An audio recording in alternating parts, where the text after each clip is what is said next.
নমস্কার বন্ধুরা, আমি ঝুমাস কিচেনে তোমাদের সবাইকে স্বাগত। আজকের রেসিপি পনির দো পেঁয়াজা। দেখো, তার জন্য কিছুটা পেঁয়াজ নিয়েছি বড় বড় সাইজ করে।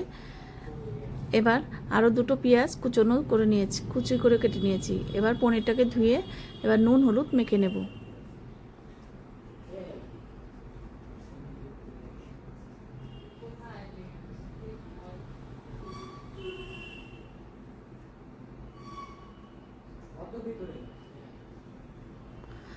এবার সরষের তেল দিয়ে দিলাম। তেলটাকে ভালো করে গরম করে নিতে হবে। এবার পনিরগুলোকে ভেজে নেব। পনির কিন্তু খুব বেশি ভাজবো না, হালকা করে ভেজে নিতে হবে। খুব বেশি পনির ভাজলে দেখবে একদম শক্ত হয়ে যাবে। এবার পনির ভাজা হয়ে গেছে, তুলে নেব।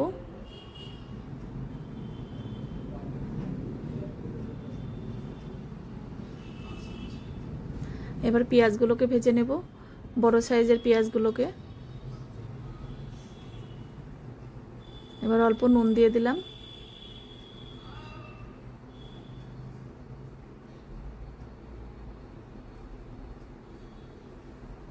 এবার পেঁয়াজ ভাজা হয়ে গেছে, তুলে নিচ্ছি।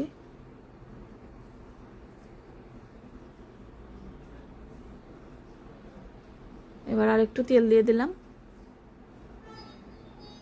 এবার দুটো তেজপাতা ফোড়নে দিলাম, আর দেবো একটা দারচিনি আর তিনটে এলাচ, লবঙ্গ আর অল্প গোটা জিরে। এবার ফোড়নটা সুন্দর একটা গন্ধ বেরোবে, তারপর আমি একটা টমেটো কুচনো দিয়ে দিলাম।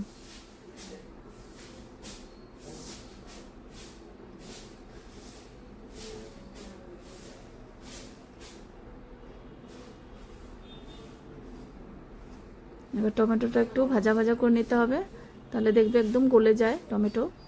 টমেটো তেলে দিলে কিন্তু একদম গলে যায়, আর মশলার মধ্যে দিলে দেখবে একটু শক্ত শক্ত হয়ে থাকে।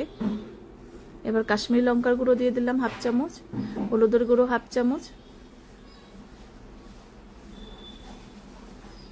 আদা বাটা হাফ চামচ,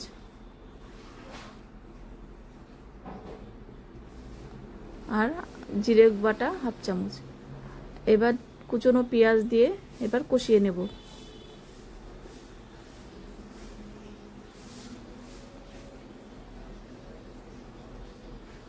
আর একটু নুন দিয়ে দিলাম,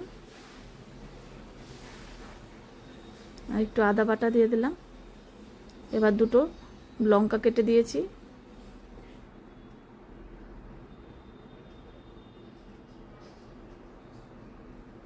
এবার ঝোলের জন্য জল দিয়ে দিলাম। একটু রসুন বাটাও কিন্তু দিয়েছি। এবার ওই ভেজে রাখা পনির আর পেঁয়াজগুলো দিয়ে দিলাম।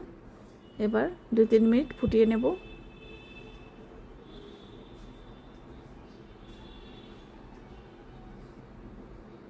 এবার অল্প টমেটো কেচাপ দিয়ে দিলাম 2 চামচের মতন।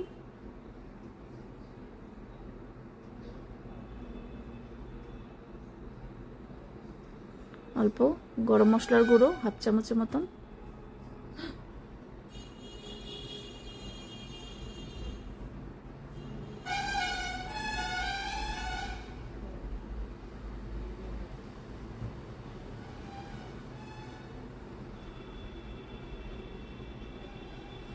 এবার দেখো আমার হয়ে গেছে, সার্ভ করে দিচ্ছি। তোমাদের যদি রেসিপি ভালো লাগে একবার হলো ট্রাই করো। টাটা বন্ধুরা।